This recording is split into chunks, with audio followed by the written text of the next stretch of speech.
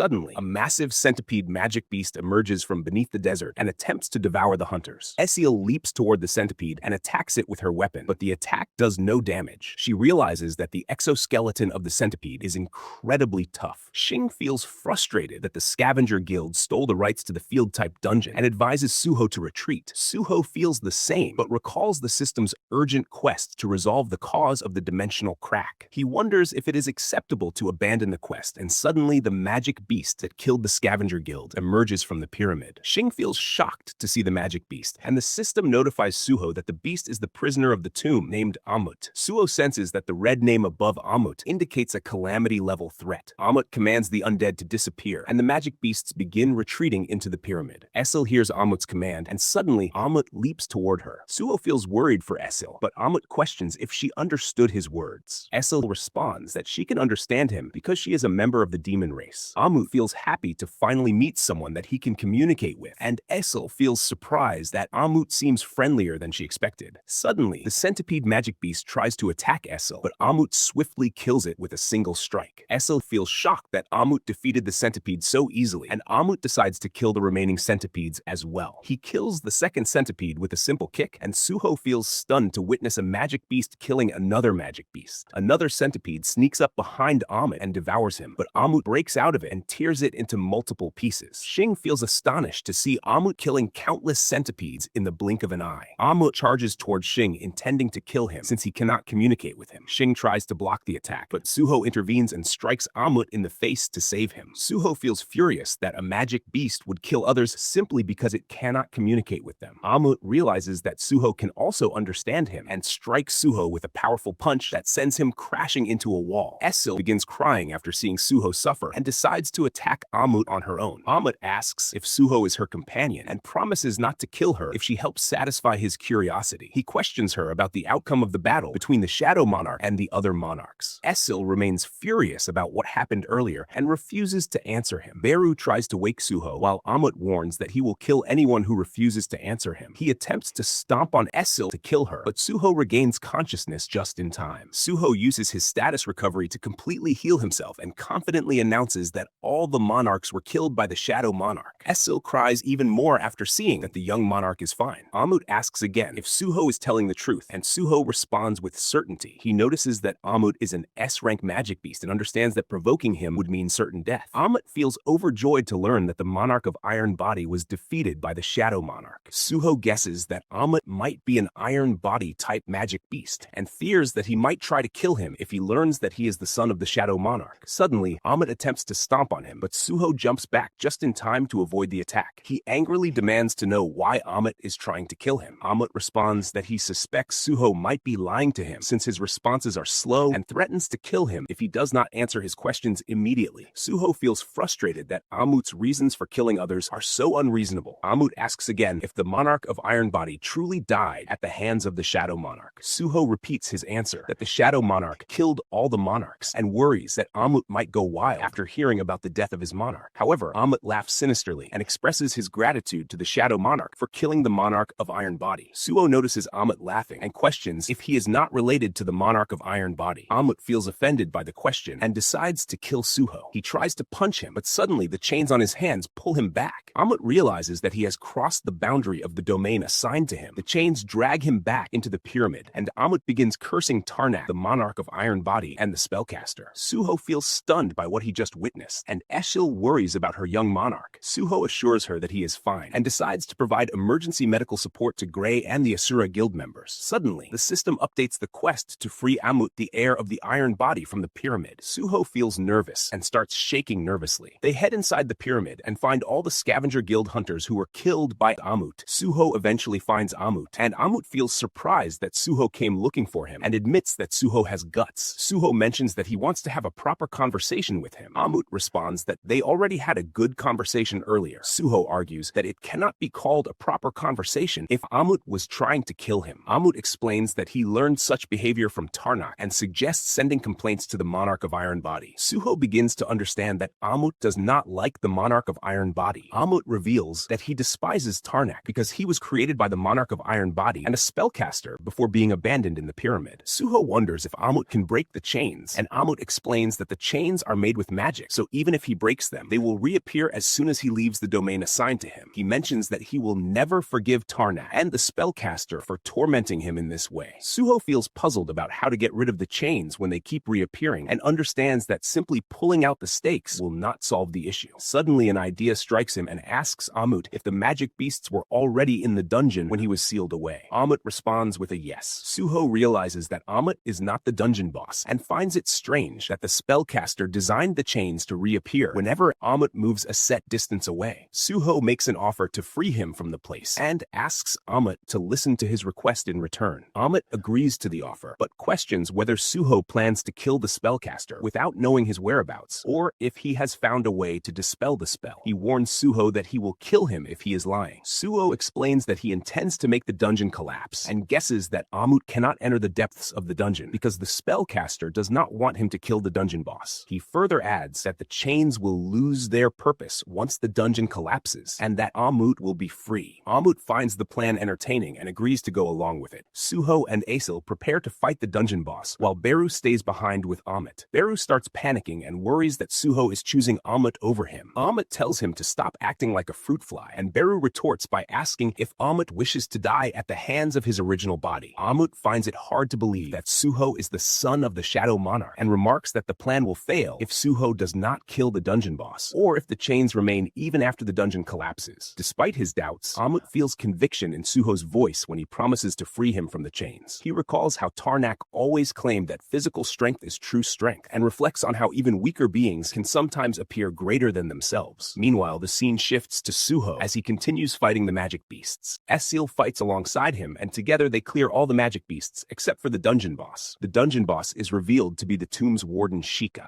Meanwhile, the scene shifts back to the time when Suho and Ammut discuss their plan to escape the dungeon. Suho opens a portal to the shadow dungeon and attempts to help Ammut escape through it. As expected, the chains appear and prevent Ammut from entering the shadow dungeon. Ammut explains that the chains activate whenever he even thinks about leaving the dungeon. Suho finds the spell troublesome and begins explaining the plan. First, Suho and Esil will kill the dungeon boss, which will cause the dungeon to collapse. Once the dungeon collapses, the chains will lose their purpose and everyone can escape into the shadow dungeon. Suho feels worried that the entire plan could fail if any part of it goes wrong and considers creating a backup plan. However, Ammut refuses the idea of a backup plan and declares that he would rather die than remain trapped in the dungeon. Meanwhile, the scene shifts back to the fight as Suho charges toward the dungeon boss. He attempts to slash the boss multiple times, but the sand surrounding the boss acts as a shield and blocks his attacks. Suho realizes that the dungeon boss is at least in A rank and begins to worry that he will run out of mana if the fight continues at this pace. Esil throws her weapon toward the boss, and Suho uses ruler's authority to guide the weapon in an attack. The dungeon boss deflects the weapon, and Suho urges Esil to use their bond skill. Esil agrees and begins charging her entire power into a small ball. The charging rate of the bond skill increases as she absorbs the souls of the defeated magic beasts. She sends her entire charge to Suho and collapses from exhaustion. Esil hopes that her bond skill will help Suho and feels regretful that she has only shown her weak side to the young monarch so far. Suho receives 67% of the charge and decides to pour all the energy into a single attack. He delivers a powerful punch that kills the dungeon boss and causes the dungeon to collapse. Both Beru and Ammut realize that Suho has defeated the dungeon boss, and Ammut breaks free from the chains. Beru tells Ammut to follow him to meet the young monarch, and Ammut feels hopeful that he will finally be free from Tarnak. He recalls how Tarnak and the spellcaster performed experiments on him. Every day, Tarnak destroyed his body, and the spellcaster restored it. As the experiments continued, his body grew stronger according to their plan. However, his mind endured the pain, and he eventually gouged out his own eyes to transform himself and began to embrace the pain. During his suffering, the only thing that kept him going was his desire to once again experience the majesty of the great nature he had seen in his youth. Ammut tries to leave the dungeon, stakes begin flying toward him, and he starts roaring in frustration. He realizes that Tarnak would rather kill him than let him escape. Suddenly, Suho appears and kicks one of the stakes away. His leg becomes heavily injured from the impact, and he notices that the stakes are incredibly tough. The stakes come back to strike again, and Suho decides to deflect the stakes into the shadow dungeon. He kicks one stake into the portal and continues doing the same with the rest. Ammut watches in disbelief as Suho bleeds from his entire body with each strike. Suho's bones begin to crack under the strain, and Ammut steps in to punch one of the stakes into the shadow dungeon. After witnessing Suho's determination to free him, Ammut understands why all the monarchs lost to the Shadow Monarch. He offers to help Suho to move the remaining remaining stakes and acknowledges him as the young monarch. Together, they prepare to deflect the stakes into the Shadow Dungeon. Meanwhile, the scene shifts to Esil and she asks Beru if the young monarch and Ammut have safely entered the Shadow Dungeon. Beru tells her to remain silent as both of them are resting. Esil feels overjoyed that the young monarch is safe. Suho is sleeping after enduring continuous battles. He successfully recruits the heir of the Iron Body and completes the quest. Meanwhile, the scene shifts to Chairman Wu, and Chairman begins reflecting on the events surrounding Hunters and Gates. He notices that Hunters and Gates began appearing after Sung Jinwoo disappeared. Using his memories from the past timeline, he was able to quickly establish the Hunters Association. However, he senses that something new is happening since Stardust did not exist in the previous world. Chairman Wu suspects that Lee Minsung is behind the Stardust manufacturing and deduces that Lim Taegyu is not helping him since Lee only acts when Lim is on overseas trips. He recalls that Lee Minsung was never capable of such actions in the past timeline and suspects that someone is helping him from behind the scenes. Suddenly, he receives a call from Jinho, and Jinho reveals that his nephew has awakened as a hunter and believes that he is trapped inside a gate. Chairman Wu pauses for a moment and feels stunned as he realizes that his nephew is none other than the son of Sung Jinwoo. Meanwhile, the scene shifts to Suho, and he comes out of the dungeon and informs to Asura Guild that the dungeon has been cleared. He requests a phone to make a call, and the Asura Guild members feel disbelief that the dungeon was actually cleared. They all head back to the airport, and Sing thanks Suho for helping the Asura Guild with the pyramid. He expresses his desire to stay in contact with Suho even after he returns to Korea. Suho thanks him for arranging a flight back to Korea and also for helping him contact his uncle. He recalls how his uncle panicked upon hearing that he went to Egypt to raid a gate. Suho decides to visit the Hunters Association once he reaches Korea, since his uncle has already reported the incident to the chairman. Sing still finds it strange that a magic beast that seemed to be another S rank allowed the dungeon to collapse. Suho struggles to explain and simply responds that he got lucky. Meanwhile, the scene shifts back to the time after Suho escaped the pyramid. Despite entering the Shadow Dungeon, they could not break the chains. Suho questions Ammut if he will keep his promise since the seal was not fully released. Ammut responds that he will honor his promise since Suho only promised to get him out of the tomb. He finds the Shadow Dungeon more comfortable as it allows him to move freely. Suho notices that Ammut's demeanor has changed significantly after being freed from the pyramid. Suddenly, Ammut grabs Suho and jumps to the top of a building. He feels the faint presence of the great nature he missed and agrees to follow Suho as his teammate. Meanwhile, the scene shifts to a conversation between Suho and the Asura Guild. Suho prepares to leave, and Sing feels impressed by Suho's ability to summon magic beasts and even transform with his summons despite being a B-rank hunter. He considers recruiting Suho into his guild. Beru comments to Suho that it has been a while since he has been on a plane. Suho asks about his current rank after leveling up 7 times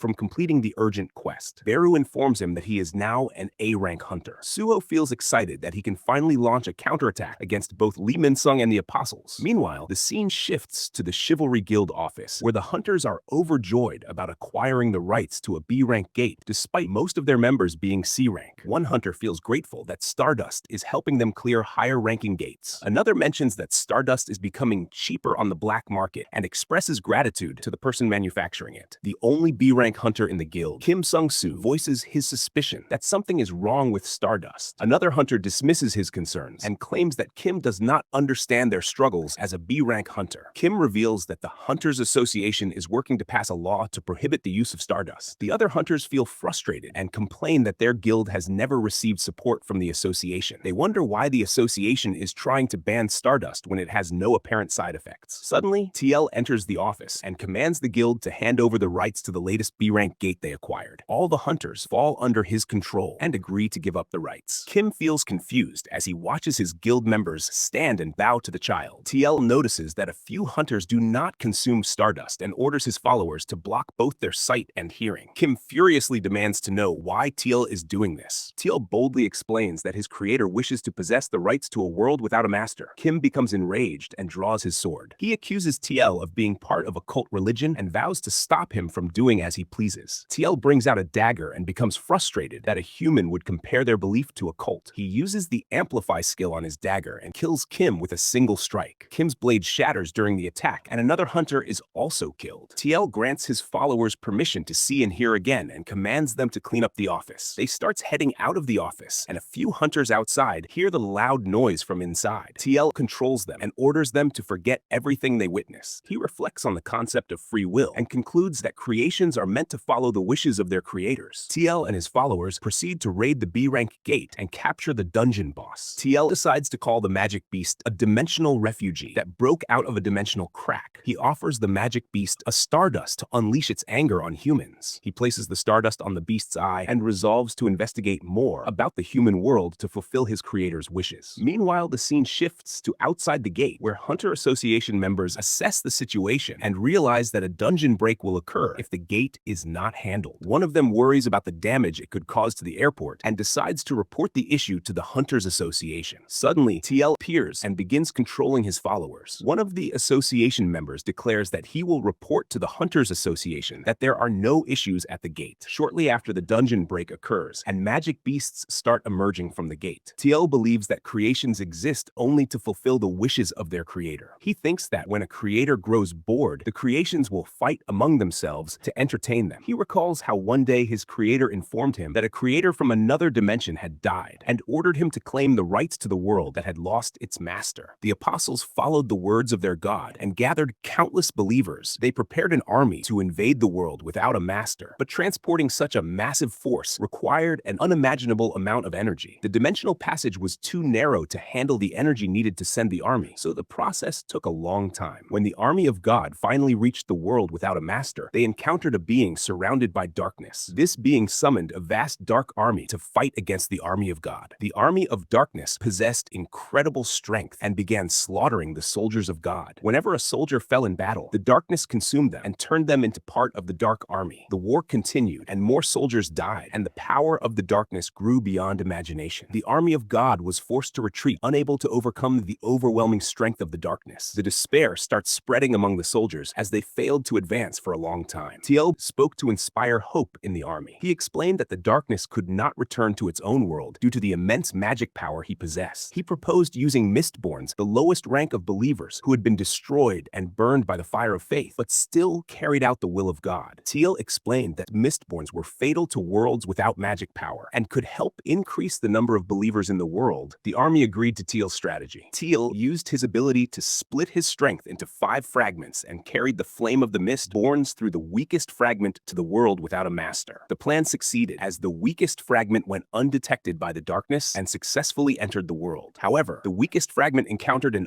unexpected twist. The beings in the world who previously had no magic power had now gained it. Tielle learned about the great cataclysm that created magic power in the world and decided to wait for the arrival of the other fragments. After fusing with the second fragment, he began to suspect that someone was behind the great cataclysm. Meanwhile, the magic beasts attack the airport, and the passengers realize that a dungeon break has occurred and attempt to contact the Hunters Association. Tielle observed the chaos and hopes to witness how an S-rank hunter would fight, but only a few low-ranking hunters arrive to deal with the magic beasts. Tielle notices the hunters and realizes that they are users of Stardust. Whenever a hunter uses Stardust, a faint trace of faith accumulates in their body, and it usually has little effect. Tielle uses his Amplify ability and enhances their faith to take control of the hunters. He orders his followers to leave immediately. The chaos unfolds and a goblin stabs a human. The woman pleads for his help. Tielle watches her and still does not understand why humans have desires. He wonders if humans believe that they are superior to creations like him. A magic beast begins chasing a human and prepares to attack. Suddenly, Suho arrives at the airport and punches the magic beast in the face. He tells everyone to run away. Tielle feels shocked to see a hunter wearing a black mask and recalls how Lee Minsung described a hunter with a black mask who destroyed the Hyena Guild. He quickly realizes that this is the same hunter who disrupted the Stardust manufacturing process. Rest of the goblins continue killing the remaining civilians, while Suho eliminates a group of goblins with a single strike. Suho knows that there is no way the Hunters Association would allow a dungeon break to happen and understands that the situation could lead to many casualties. He decides to focus on evacuating all the people from the airport. Tielle attempts to control Suho using his Amplify ability, but fails because Suho has never consumed Stardust. Tielle senses that Suho's magic power is either equal to or slightly higher than Lee Minsung's. Suddenly, Suho uses shadow extraction to raise a few goblin shadows and commands them to help evacuate the civilians. Tielle feels shocked to see a human wielding the powers of darkness and recalls how the Shadow Monarch had the same ability. He begins to suspect that Suho might be connected to the Shadow Monarch and wonders if this is the reason Suho disrupted their Stardust factory. Suho looks back and notices a child nearby, while Tielle decides to hide his presence for now. Suddenly, a large truck is thrown toward Apostle, and he saves the child from the explosion, which is caused caused by the truck. The dungeon boss appears, and Suho notices Stardust attached to its eye. Beru informs Suho that he senses Itarim energy coming from the magic beast. Suho begins to suspect that the apostles might be involved with the dungeon boss. Beru suddenly senses a strange presence behind him and turns to see a kid, but dismisses it as his imagination. The dungeon boss tries to punch Suho, but Suho counters with his own punch. The clash of their punches shakes the entire floor. Tielle observed the situation and understands that Suho saved him because he is in the form of a human child. He also realizes that Suho's power is far weaker compared to the Shadow Monarch. Suho delivers a powerful strike to the dungeon boss's face, and Tielle sees this as a perfect opportunity to get rid of Suho. Suddenly, a hunter appears and uses flames to attack the magic beasts. Tielle feels astonished by the sheer number of flame balls and recognizes the hunter as Choi Jong-In. Suho feels stunned by the overwhelming magic power of Choi Jong-In, and the flames instantly kill all the magic beasts. However, the dungeon boss withstood the attack. The dungeon boss tries to attack Suho, but Choi Jong-In creates an arrow made of flames and launches it at the dungeon boss. The arrow cuts through the airport and throws the dungeon boss out of the airport. The civilians thank Choi Jong-In for saving them and call him the human weapon. Choi Jong-In looks around to find Suho, but Suho decides to hide to protect his identity. Choi Jong-In feels confused about why the hunter left without claiming any credit for his efforts. Suho feels disbelief that the apostles targeted civilians and begins to wonder what they are planning. Meanwhile, the scene shifts to Tielle, and the third fragment emerges from a small portal. The second fragment begins giving a brief explanation and mentions a variable that needs to be eliminated, but the third fragment interrupts him and states that he will retrieve the rest of the details from his memories. The second fragment hesitates for a moment and feels sadness knowing that he will disappear as the new personality takes over. Despite this, he resolves to fulfill his duty to his god and merges with the third fragment. The second fragment transforms into a young man and identifies the variable. The second fragment referred to as a being capable of using the same authority as darkness. He feels that the second fragment's decision to eliminate Suho was wrong and decides instead to turn Suho into one of his followers, since Suho possesses the power to control the dead. Meanwhile, the scene shifts to Suho, and he gets completely tired after a long lecture from his uncle. Jinho urges him to prioritize his safety and explains that he could never face Suho's parents if something happened to him. Suho feels happy, recalling how his mom and dad would also be worried for him. He decides to head to the Shadow Dungeon, and Beru suggests that he should get some rest. However, Suho insists on completing his daily quest to earn his rewards, and Beru notices that the young monarch has become addicted to growing stronger. Suho enters the Shadow Dungeon and is shocked to find that the daily quest is gone. The system explains that all otherworldly residents in the dungeon have been killed, so the quest has come to an end. Suho wonders how this happened, and Esil informs him that Ammut killed all the goblins in the Shadow Dungeon overnight. Ammut explains that he simply eliminated all the loathsome servants of Tarnak. Suho feels nervous as he realizes he can no longer grow stronger through the daily quest. Ammut offers to train Suho to help him become stronger, and suddenly the system notifies Suho of a new daily quest. Suho accepts the quest and discovers that it requires him to do 100 push-ups, 100 sit-ups, 100 squats, and a 10-kilometer run. Suho feels unimpressed by the new quest, and Ammut explains that simply completing the tasks will not be enough. He tells Suho to carry him on his back while performing all the exercises. Both Suho and Esil feel shocked by this suggestion, and Ammut realizes that his current size would make it impossible for Suho to carry him. He informs them that he can manipulate his body size and shrinks himself. Suho gets into position to do a push-up and recalls how he could not use Ammut's bond skill because the difference in their fighting abilities is too large. Apparently, Suho needs to reach level 80 to unlock the bond skill with the air of the Iron Body. Ammut sits on Suho's back, and Suho collapses to the ground, unable to bear the weight. His party members feel worried as Suho struggles, and Suho feels like his arms are about to break. He begins to doubt if he can complete 100 push-ups at this rate, but Ammut tells him that this is the only way to grow stronger. Meanwhile, the scene shifts to a field-type dungeon near Paju, where Lee Minsung goes to check on the Stardust factory. Suddenly, a demon appears behind him, and Lee Minsung asks how much longer he needs to continue this work. The demon responds that he should feel honored to be part of the Stardust manufacturing. It is explained that the demon name is Murmu, and he oversees the Stardust factory. He explains that they should be grateful to the apostles for saving their filthy lives, and Lee Minsung becomes furious at being called filthy and cuts off the demon's tentacles with a dagger. He demands to know the location of the apostle, but the demon informs him that the apostle is currently busy. Lee Minsung mentions that Lim Taegyu is returning to Korea and reminds the demon to keep apostle's promise to kill Lim Taegyu. The demon questions why Lee refuses to use Stardust and recalls how he met the apostles. He explains that he was driven out of the dimensional crack and was able to spread Stardust throughout the demon realm. This allows allowed the low-ranking demons to destroy the Lederu clan. The demon tells Lee that he could become powerful enough to defeat an S-rank hunter if he follows the apostles, but Lee still refuses to consume Stardust and starts leaving. The demon thinks to himself that Lee Minsung is foolish for rejecting his advice and believes he will always remain a loser. Lee Minsung decides to endure the pain until the apostle kills Lim Taegyu and plans to report the Stardust manufacturing to the Hunters Association afterward. He wants to restore everything to how it was supposed to be. Meanwhile, Baek Minho follows Lee Minsung's movements under the orders of Chairman Wu and suspects that this location might be where Stardust is being manufactured. Chairman Wu instructs her to keep tracking him, and Choi Jong-In observes that they are getting closer to uncovering Lee Minsung's plans. Choi recalls how the association members have no memories of the airport dungeon break and concludes that Stardust is the root cause. Chairman Wu decides to capture Lee Minsung along with whoever is supporting him, and Choi Jong-In offers his hunters to assist the association. Chairman Wu looks at a picture of himself with Sung Jinwoo and begins to suspect that Suho might also be a growth-type hunter just like his father. Meanwhile, the scene shifts back to Suho's training, and he finally completes 100 push-ups. His bones are completely broken from the exercise, and both Gray and Esil feel deeply worried about their young monarch. Beru wants to stop the training, but Suho insists on continuing and purchases healing potions to recover from his injuries. Ammut feels impressed by Suho's determination, and Suho asks him to continue the training so he can become strong enough to face Lee Minsung. Suho continues his daily quest and uses the bond skill with Gray to complete his tasks. He consumes a large number of healing potions to recover from his injuries. Ammut feels surprised that Suho managed to complete the tasks and begins to feel confident that the young monarch might one day surpass Tarnak. Suho finally finishes his daily quest and checks his rewards. He successfully increases his strength to 78 and levels up his endurance as well. He expresses excitement about continuing the daily quest tomorrow, and Ammut agrees with him. Later, Suho returns home and falls asleep the moment he arrives. Beru decides to watch TV and learns that the Hunters Association is planning to take swift action against the Grim Reaper Guild, along with other guilds that control high-ranking field-type dungeons. Meanwhile, the scene shifts to Lee Minsung, and an association member explains that they cannot leave field-type dungeons in their current state. The member explains that the B-rank field-type dungeon in the Paju field must be cleared immediately. They request Lee to participate in the raid since he has not done any hunter work for the past 6 months. Lee suspects that Chairman Wu is behind this and feels disbelief that the association is targeting the largest Stardust factory in the Paju field. He decides to reject the proposition, even if it means making the Hunters Association his enemy. However, Lim Taegyu, the guild master of the Grim Reaper Guild, agrees to the proposition. Lee feels shocked to see his guild master return to Korea so quickly and realizes that Lim Taegyu is intentionally getting in his way. The association member requests Lim Taegyu to form a party with his guild members and assures him that the Hunters Association will dispatch a few hunters to assist them. Lee feels anxious that his secrets might be exposed and laments that the field-type dungeon is extremely valuable. Lim Taegyu knows that the Hunters Association is not attempting to clear the dungeon, but is instead trying to uncover Lee Minsung's secret hidden within the field-type dungeon. He becomes furious that Lee has been using his guild members and boldly confronts him. He asks if Lee still thinks of him as the same driver he once was. Lee begins to tremble nervously, and Lim Taegyu suddenly receives a text. He informs him that a new S-rank hunter has appeared in South Korea and decides to recruit the hunter into their guild. He orders Lee to prepare the contract wages for the new hunter and tells him to clean up his mess. Lee feels disgusted that another S-rank hunter has appeared and wishes for the apostle to kill his guildmaster as soon as possible. Suddenly, he glances at the photo of the new S-rank hunter and starts smirking after realizing that the new hunter is actually an apostle. Meanwhile, the scene shifts to the Hunters Association, where all the recruiters are shocked after seeing the new S-rank hunter. Tielle uses the alias Park Dojin as a cover, and Choi Jong-In congratulates him on becoming an S-rank hunter. Choi feels like he has seen Tielle before, but Tielle denies it and responds that they have never met. Choi Jong-In expresses interest in signing a contract with him, but Tielle chooses to sign with the Grim Reaper Guild instead. Lim Taegyu feels disbelief that the new S-rank hunter has selected his guild. A week later, all the hunters gather at the Paju field-type dungeon. Baek Minho from the White Tiger Guild joins the raid to assist. Lee Minsung begins acting kindly toward her, and Minho feels stunned by how natural he seems. She understands that Lee is completely rotten on the inside, yet he maintains a kind face on the outside. She becomes determined to peel off his mask and expose all of his secrets. However, she feels uneasy as the new S-rank hunter joins their party. Meanwhile, Suho joins the mining team with the goal of uncovering the truth about the apostles from Lee Minsung.